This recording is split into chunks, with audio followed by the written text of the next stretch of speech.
मंगल एक कामकाजी महिला थी जिसकी शादी रोशन नाम के एक लड़के से होती है। यूँ तो मंगल शादी के बाद काफी खुश थी। उसके ससुराल में उसके सास ससुर, देवर और ननंद सब उसे काफी पसंद करते थे। लेकिन शादी के बाद अब उसकी छुट्टियां खत्म हो चुकी थी और वक्त आ चुका था ऑफिस ज्वाइन करने का। सुनो जी, कल से मुझे भी ऑफिस जाना होगा। हाँ तो ठीक है ना, कल से साथ में चलेंगे ऑफिस।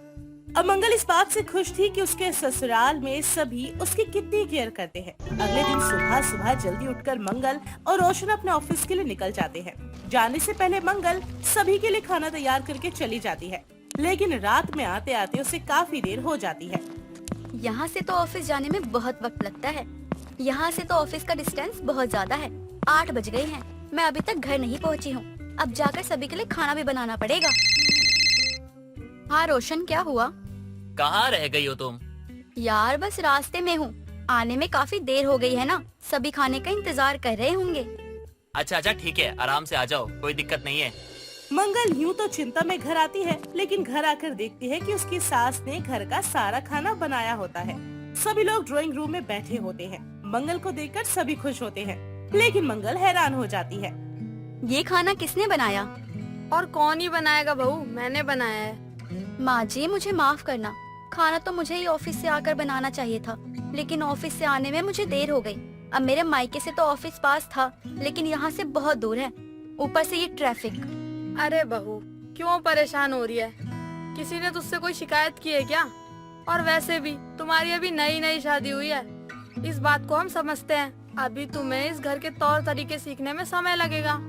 माँ जी आप कितनी अच्छी हैं। कोई और सास होती तो शायद इस बात के लिए मुझे ताने देती कि मैं काम नहीं करती। हाँ तो मैं उन सब सास की तरह थोड़ी हूँ बेटा। अगर मेरी बहू बाहर जाकर काम कर रही है, जॉब कर रही है, और मैं अगर घर में काम कर भी दूँ तो मैं घर थोड़ी जाऊंगी। अब तो खुश हो ना तुम इसी बात को लेकर परेशान थी ना कि खाना कैसे बनेगा। अब तुम्हारी सारी परेशानी खत्म हो चुकी है। हाँ रोशन, मेरे तो दिल का बोझ ही हल्का हो गया। अब तो मंगल खुश थी, लेकिन उसकी ये खुशी ज्यादा दिन नहीं टिकने वाली थी, क्योंकि मंगल की सास को गांव जाना पड़ गया था। गांव में दादी सास की तबीयत कुछ सही नहीं थी। इसी वजह से अब घर के सारे काम का बोझ आ गया था मंगल पर। उसकी ननंद रीतू, वो तो कोई काम करके राजी ही नहीं थी। पूरा दिन बस पढ़ाई का बहाना लेकर अपने कमरे में पड़ी रहती। अब मंगल सुबह ऑफिस के लिए निकलती, रात को देर से आती और सभी के लिए खाना बनाती और जल्दी से सो जाती। यार मैं बहुत दिनों से देख रहा हूँ, हमारे घर के लिए और घर के लोगों के लिए तुम्हारे पास बिल्कुल भी समय नहीं होता है। बस काम काम काम, काम पर से आती हो, खाना बनाती हो और सो जाती हो। अरे कम से कम पति हूँ तुम्हारा, थोड़ा समय तो मुझे देना चाहिए ना तुम्हें। मैं क्या करूँ तुम ही बताओ। सुबह 5 बजे उठ के घर का सारा काम करना पड़ता है, सभी के लिए खाना बनाकर जाना पड़ता है। फिर रात को 8 बजे आती हूँ, 10 बजे तक सभी लोगों के लिए खाना पानी होता है। अब मुझे खुद के लिए रेस्ट मिलता ही नहीं है।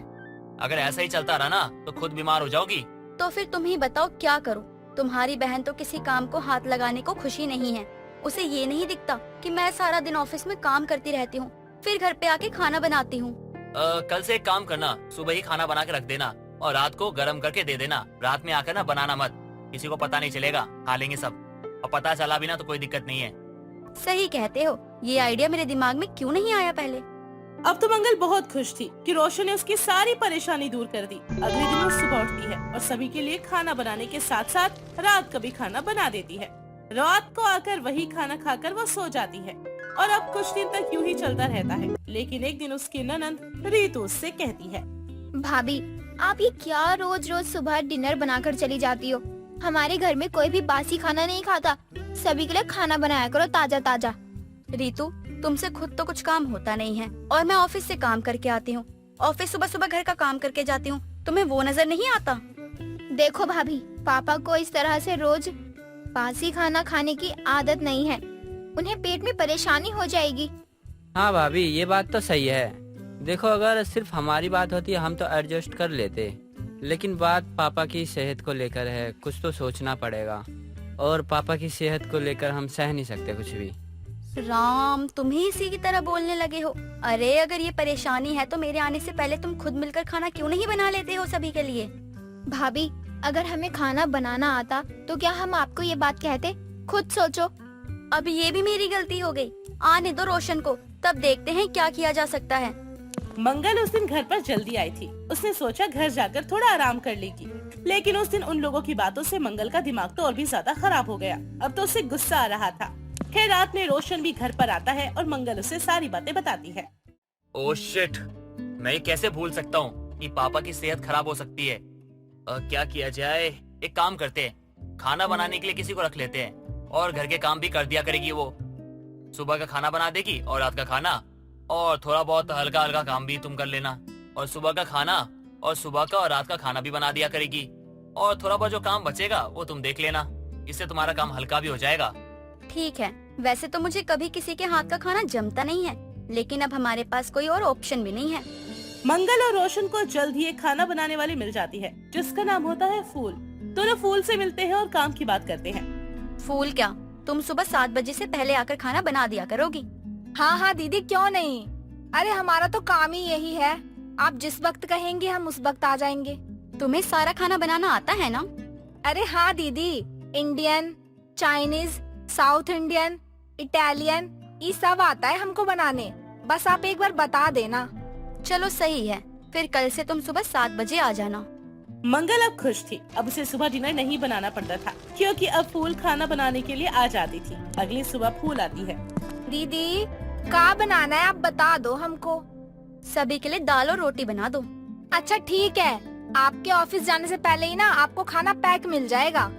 फूल यूँ तो स्वादिष्ट खाना बनाती थी और सभी को उसके हाथ का खाना भी पसंद आता है।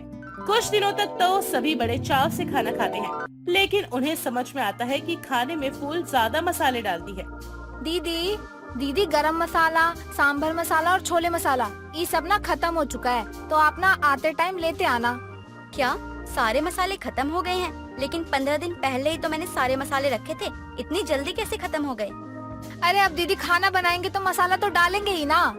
अरे ये क्या हो रहा है? हाय, मेरा पेट दुख रहा है, पता नहीं क्या हो गया। अरे गैस बन रही है क्या? देख फूल, इस घर में किसी को भी तेज मसाला खाने की आदत नहीं है। देख रही हो कैसे पापा जी को परेशानी हो रही है। लेकिन दीदी बिना मसाला के तो खाना हमसे ना बन पाएगा। अगर नहीं बना सकती तो फिर कल से आने की जरूरत नहीं है, रहने देना, ठीक है? अरे कल से कहा, हम तो अभी जा रहे हैं और हमारा पैसा ना हमें घर पहुंचा देना। ये बातें कहकर फूल वहाँ से चली जाती है। अब तो मंगल और भी ज्यादा परेशान हो जाती है, और करती भी क्या बेचारी। उसके ससुर के पेट में दर्द होता है और वो उनके पास जाती है। पापा जी क्या बात है? बेटा, पता नहीं क्यों मेरे पेट में दर्द हो रहा है। पापा जी आप मुझे माफ करना, ये मेरी वजह से हुआ है। क्या बात कर रही हो बेटा? इसमें तुम्हारा दोष नहीं है। दोष तो मेरा ही है पापा जी। मैंने जिसे खाना बनाने के लिए रखा था वो खाने में बहुत ज्यादा मसालों का इस्तेमाल कर रही थी। ओहो, तभी मैं सोचूं बार बार बाथरूम क्यों जाना पड़ रहा है मुझे। एक बार फिर से मंगल के सामने परेशानी थी खाने की, क्योंकि अब उसे समझ में आ गया था कि खाना बनाने वाली अपनी मर्जी ही करती है और इससे उनकी सेहत पर कोई फर्क नहीं पड़ता। अब मंगल फिर से वैसे ही करने लगी। वो खाना बनाकर सुबह रख जाती और शाम को सभी वही खाना गर्म करके खा लेते। भाभी, आपने अपना काम बचाने के चक्कर में फिर से वही करना शुरू कर दिया। आपको पता है मम्मी को इस बारे में पता चला ना वो कितना गुस्सा करेंगी। मुझे ये समझ नहीं आ रहा कि जब घर में किसी और को परेशानी नहीं हो रही तो तुम्हें किस बात की परेशानी हो रही है। रोशन, समझा लो अपनी बहन को, ये सही बात नहीं है। हाँ रितु, क्या परेशानी है तुम्हें? हाँ, सुबह का खाना तो रात को कई लोग खाते हैं ना। ऐसे में बहुत लोगों को जानता हूँ जो खाना सुबह बनाते हैं और रात को भी वही खाना खाते हैं। जॉब करने वालों की ना जिंदगी बहुत मुश्किल होती है, तुम्हें नहीं पता होगा। ठीक है भैया, जैसा आपको सही लगे। अगर कल को पापा को कोई परेशानी हुई ना तो आप ही देखना फिर। एक बार फिर से यही सिलसिला चालू हो चुका था। मंगल सुबह का डिनर बनाकर जाती और रात को आकर गर्म करके दे देती। अभी तक तो सब कुछ यूं ही चल रहा था, लेकिन ऋतु को ये बात कहाँ गवारा थी। एक दिन मंगल ऑफिस से आती है और देखती है कि ऋतु अपना पेट पकड़े सोफे पर लेटी है। अरे रितु, क्या हुआ? तुम ऐसे क्यों लेटी हो? होना क्या था, आपके बासी खाने की वजह से मेरे पेट में दर्द हो रहा है और सुबह से लगातार हुए ही जा रहा है। चलो जल्दी से उठो, एक काम करते हैं, डॉक्टर के पास चलते हैं और दवाई लेकर आते हैं। डॉक्टर के पास? नहीं, डॉक्टर के पास जाने की कोई जरूरत नहीं है। मेरे पास दवाई रखी थी, मैंने वही ले ली है। अच्छा कौन सी दवाई ली है, दिखाना। क्यों? तुम क्या डॉक्टर बनोगी मेरी दवाई देखकर? मैंने कहा ना मैंने दवाई ले ली है। माँ, मेरा पेट, हाय राम, मुझे तो लग रहा है मैं मर ही जाऊंगी। रितु क्या बात है, चिल्ला क्यों रही हो? भैया बहुत तेज दर्द हो रहा है मेरे पेट में सुबह से। सुबह से हो रहा है? लेकिन तू तो बाहर घूम रही थी ना सुबह से। क्या बाहर घूम कर आई हो? क्या बकवास कर रहा है तू? तू चुप कर, तुझे ज्यादा पता है। सारा दिन तो घर में घुसता नहीं है, अब मेरे सामने बकवास कर रहा है। रितु तुम आराम करो, ठीक है? और हाँ, तबीयत सही लगे तो ठीक है, ना लगे तो बता देना, डॉक्टर के पास जाएंगे हम। रोशन और मंगल अपने कमरे में चले जाते हैं। जैसे ही वो जाते हैं, रितु उठकर बैठ जाती है। अभी तो कह रही थी पेट में दर्द है, अभी अचानक से उठ के बैठ गई। चल क्या रहा है ये सब? क्या चल रहा है? तुझे नहीं दिख रहा क्या कि क्या चल रहा है? रोज रोज सुबह का खाना हमें डिनर में करना पड़ता है। अब माँ घर पर नहीं है तो भाभी की जिम्मेदारी है ना हमें अच्छा खाना देने की। लेकिन महारानी अपना काम बचाने के चक्कर में सुबह ही डिनर बना कर रख जाती है। ये भी कोई बात है भला? कैसी बात कर रही है तू? ये कौन सी बात हुई? अरे भाभी नौकरी पर जाती हैं, सुबह शाम का खाना बनाती हैं, उनके पास तो आराम करने का टाइम नहीं होता। और क्या चाहिए तुझे? तू जा यहाँ से, आया बड़ा भाभी का चमचा। रितु अपने ड्रामा कंटिन्यू रखती है, लेकिन अगले ही दिन आ जाती है मंगल की सास पूनम। क्या बात है रितु, ऐसे मुंह क्यों लटका रखा है? माँ जी, वो मुझे माफ करना, मेरी वजह से इन लोगों को बहुत तकलीफ हुई है। मैं रात को घर आकर खाना नहीं बना पाती थी, इसलिए मैं सुबह ही सबके लिए डिनर बना के चली जाती थी और रात को आकर सभी को वही गर्म करके दे देती थी। लेकिन रितु ने कहा था कि इस घर में कोई भी बासी खाना नहीं खाता है, और अब इसी बासी खाने की वजह से रितु के पेट में दर्द हो गया है। सब मेरी गलती है। अरे बहू शांत हो जा, शांत हो जा। इतनी परेशान क्यों हो रही है? और किसने कहा कि इस घर में कोई बासी खाना नहीं खाता? वो भी नहीं आई है इस घर में। और जब मैं बीमार होती हूँ या फिर कहीं जाना होता है ना मुझे, तो 2-2 4-4 दिन तक ये लोग बासी खाना खाते रहते हैं। क्या? हाँ बेटा, मुझे सब समझ में आ रहा है। मेरे पीछे इन्होंने तुम्हें बहुत परेशान किया है। पूनम के आते ही रितु का सारा नाटक खत्म हो जाता है। पूनम ने अपनी बहू के खिलाफ चू तक भी आवाज नहीं निकाली, बल्कि अपनी निकम्मी बेटी रितु को ही डांट लगाई, क्योंकि उसने खाना खुद क्यों नहीं बनाया। अगर इतनी परेशानी होती है तो इंसान को खुद भी काम कर लेना चाहिए। रितु क्या बदतमीजी कर रही थी तू भाभी के साथ? तू बासी खाना नहीं खाती? बताऊं तुझे, अभी निकालूं अभी चप्पल। आज के बाद अगर किसी ने भी मेरी बहू को परेशान किया तो मुझसे बुरा कोई नहीं होगा, याद रखना तुम सब। और चल सॉरी बोल अब भाभी को। रितु अपनी भाभी मंगल से माफी मांगती है और फिर कभी भी उस घर में सुबह को डिनर की परेशानी नहीं हुई और न ही ब्रेकफास्ट की। पलक एक ऐसी लड़की थी जिसका गुस्सा हमेशा उसकी नाक पर रहता। हर कोई उसकी इस बात से बहुत ज्यादा परेशान था। वो जहाँ एक तरफ गुस्से वाली थी, वहीं दूसरी तरफ उसके ससुराल वाले एकदम शांत स्वभाव के थे, जो कभी भी कोई भी कितनी भी बड़ी बात क्यों ना हो जाए, वो लोग हमेशा शांत रहा करते, कभी गुस्सा नहीं करते थे। माँ जी एक बात बताइए, जब आपको पता है कि मुझे बिन एसी के नींद नहीं आती है, तो आप मेरे रूम की एसी क्यों बंद कर देती हैं? सुबह उठते ही दिमाग खराब हो जाता है और कुछ नहीं। भाभी, आप ये 2 सींग वाली बहू कहाँ से पकड़ कर लाई? जब देखो जब आग बबूला होती रहती है, कभी शांत नहीं रहती। सिंह? कहाँ है सिंह? मेरे सर पर कोई सिंह नहीं है। क्या बोल रही है बुआ जी आप? लो, बस यही देखना बाकी रह गया था। ये तो सच में अपने सर पे देखने लगी। ऐसा लग रहा है कि सच में इसके सर पे सींग है। बुआ जी, अभी आपने तो कहा कि मेरे सर पर सींग है, तभी तो मैंने देखा, लेकिन मुझे तो कहीं भी सींग नहीं दिखी। पागल लड़की, तू कोई गाय या बैल थोड़ी है जो सच में सींग निकल आएगी। मैंने तो एक कहावत बोली है जो गांव में बोलते हैं, जो सींग तुझे निकली है वो दिखती नहीं है, वो सिर्फ एक ताना मारने के लिए इस्तेमाल किया जाता है। मतलब आप मुझे ताना मार रही हैं? हाँ, तभी मैंने तुझे 2 सींग वाली बहू बोला, क्योंकि तेरे सर पर दोनों तरफ गुस्से के सींग निकले हुए हैं। जिसे भी गुस्से से देख ले वो तो पक्का सींग मार के ही छोड़ेगी। बात सुनकर पलक बहुत बुरी तरह से चिढ़ जाती है और वो बहुत ज्यादा गुस्से में आ जाती है, और वो अपने पति को जवाब देने जा ही रही थी कि तभी उसका पति हॉल में आ जाता है और अपनी पत्नी को गुस्से में लाल देखकर कहता है, अरे ओ, गुस्से में क्या देख रही हो? हैं? ऐसे क्यों देखे जा रही हो? सबको खा जाओगी क्या? हाँ बोलो ना, खाओगी? अरे नाश्ता बनाने का टाइम है और पता नहीं ऐसे घूरे जा रही हो सबको। हाँ क्यों नहीं, आप लोगों को मैं तो हैवान ही दिखाई देती हूँ ना, इसलिए इंसान को खा जाऊंगी। नहीं नहीं नहीं नहीं, ऐसी कोई बात नहीं है, वो गलती से मुंह से निकल गया बस। आपको तो मैं अभी बताती हूँ, जरा रुक जाइए आप बस। अरे बस करो तुम दोनों, जब देखो लड़ने के बहाने ढूंढते रहते हो। बहू के कमरे का एसी किसी ने बंद कर दिया था, तो बहू उसके लिए सब पर गुस्सा कर रही है। अरे बस बस, सब पे गुस्सा करने की जरूरत नहीं है। वो ऐसी मैंने बंद की थी। वो रात में मुझे ना कुछ तबीयत सही नहीं लगी और ठंड भी लग रही थी, तो बंद कर दिया। अच्छा, तो ये हरकत तेरी है और बहू कब से हमें सुनाई जा रही है। जब तू कमरे से निकल रहा था तो एसी चला देता ना, बिना किसी बात के तमाशा हो गया सुबह सुबह। अरे माँ, पहले दिन कर रही है क्या तमाशा? अरे रोज का हो गया इसका, रोज किसी न किसी बात को, किसी न किसी चीज को लेके तमाशा करती रहती है। इसकी तो आदत हो चुकी है अब।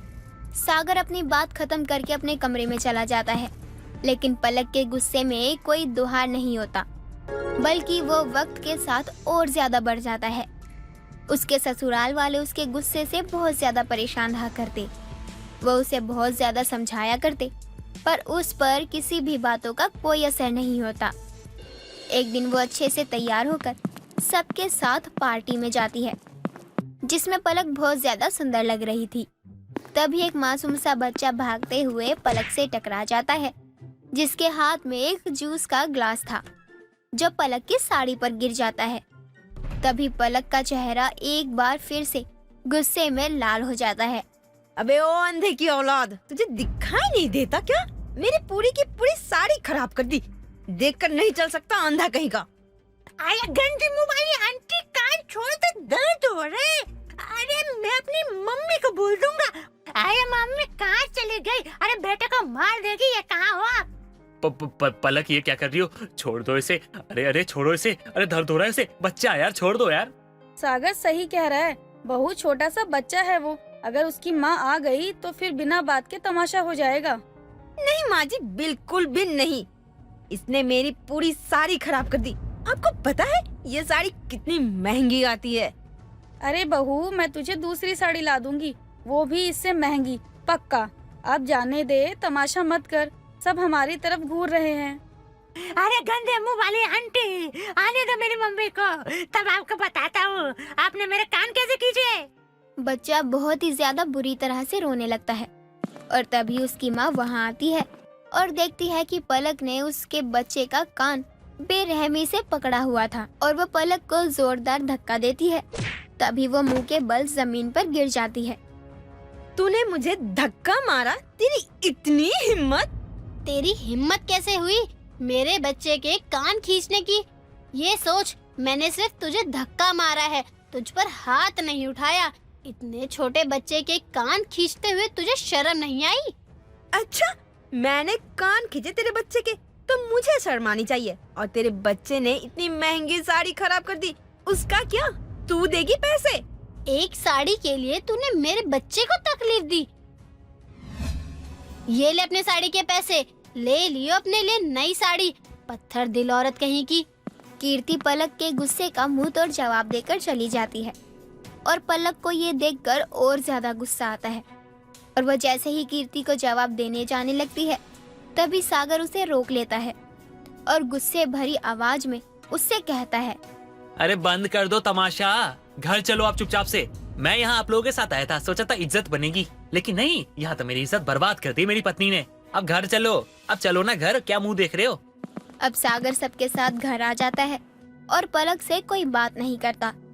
तभी ये सब देखकर कल्पना पलक को ताना कसती है। भाभी, आप मानो या ना मानो, लेकिन ये 2 सींग वाली बहू आपकी पूरे मोहल्ले में एक दिन नाक कटवा के रहेगी। अपने गुस्से के चलते ये सबको अपना दुश्मन बना देगी। बात करना तो दूर, कोई आपकी तरफ देखेगा भी नहीं। कल्पना, आज के लिए बहुत सुना लिया है तूने, और बहुत तमाशा भी कर लिया है। अब कुछ भी मत बोलो और सभी जाओ अपने कमरे में। हाँ हाँ जाओ, आपकी ही बहू है, आपको ही रहना है इसके साथ, मुझे थोड़ी ना रहना है, चाहे गुस्से वाली हो चाहे जैसी हो। कल्पना अपने दिल की भड़ास निकाल कर वहाँ से चली जाती है, जिसके बाद इस तमाशे को देखकर सब अपने अपने कमरों में चले जाते हैं। कुछ दिन गुजर जाते हैं और एक दिन पलक बहुत सारे पैसे एक आदमी को दे रही थी। तभी सागर वहाँ आता है और उसे देखकर आदमी वहाँ से भाग जाता है। एक बात पूछूं तुमसे कि हमारे घर के पीछे रहने वाला लड़का जो कार ठीक करता है, ये वही है ना? हाँ, ये वही है। आपका दिमाग तो बहुत तेज है, एक बार में ही पहचान गए। हाँ वो सब तो ठीक है, लेकिन कर क्या रहा था यहाँ पर, और तुम्हें क्या काम था इससे? अरे कोई खास काम नहीं था इसे। मैंने इसे 2 लाख रुपए दिए थे डबल करने के लिए, वो भी 2 महीने में। अरे पागल वागल हो गई हो क्या? अरे पूछ तो लेती मुझसे, इतनी बड़ी रकम उसे दे दी। अरे बीवी हो मेरी, दुश्मन थोड़ी हो, एक बार तो पूछ सकती थी। हरकतें तो आपकी दुश्मनों वाली है। और अभी आपने क्या कहा? मैं गुस्सा करती हूँ? मतलब मैं गुस्सा करती हूँ? और भी बहुत कमियां हैं मुझमें। बताइए ना, अब और कौन सी कमियां हैं मुझमें? तो तुमको क्या लगता है तुम गुस्से में ये सब बोलोगी और अपनी बात छुपा लोगी? नहीं, बिल्कुल नहीं, ऐसा नहीं हो सकता। मैं तुमसे नहीं डरता, मतलब डरता हूँ लेकिन थोड़ा बहुत डरता हूँ यार। मुझे तो लगता था तुम सिर्फ गुस्सा करती हो, लेकिन तुम इतनी बड़ी पागलपंती भी कर सकती हो। अरे यार सोचती तो एक बार। मैंने जो भी किया है ना, सब सही किया है। आपको उससे कोई मतलब नहीं होना चाहिए। सही भाई कुछ नहीं किया है, जाओ वापस पैसे लेकर आओ, बैंक में जमा करवा लेंगे, आगे काम आएगा। नहीं, मैं कहीं नहीं जाऊंगी, समझे आप? ये मेरे पैसे हैं, मैं चाहे जो करूं, आपको मेरे पैसे से कोई मतलब नहीं होने चाहिए। पलक अभी भी गुस्से में अपने पति को जवाब देकर वहाँ से चली जाती है। सागर को उसका बर्ताव बहुत ज्यादा अजीब लगता है। तभी एक दिन पलक जब हॉल में टीवी देख रही थी, तभी उसकी पड़ोसन कंचन रोते हुए वहाँ आती है। हाय हाय आरती बहन, मैं तो बर्बाद हो गई। वो लड़का मुझे लूट ले गया, अब क्या होगा मेरा? मैं तो मर ही जाऊंगी। ऐसा क्या हो गया तुम्हारे साथ कंचन बहन, जो ऐसे निराशाजनक बातें कर रही हो तुम? आरती बहन, जो हमारी गली के पीछे कार रिपेयरिंग की शॉप है ना, वहाँ एक लड़का बैठता है। उसने मुझे पैसे डबल करने का बोलकर 3 लाख रुपए ले गया। आज जब मैं पैसे लेने गई तो पता चला वो शॉप बेचकर ही भाग गया। क्या? नहीं, ऐसा तो नहीं हो सकता। वो ऐसे कैसे भाग सकता है? नहीं, ये ऐसा नहीं हो सकता। क्यों नहीं भाग सकता है बहू? आजकल लोगों का क्या भरोसा होता है? पैसे के मामले में तो बिल्कुल भरोसा करने लायक नहीं है। लेकिन तू इतनी परेशान क्यों हो रही है? माँ जी,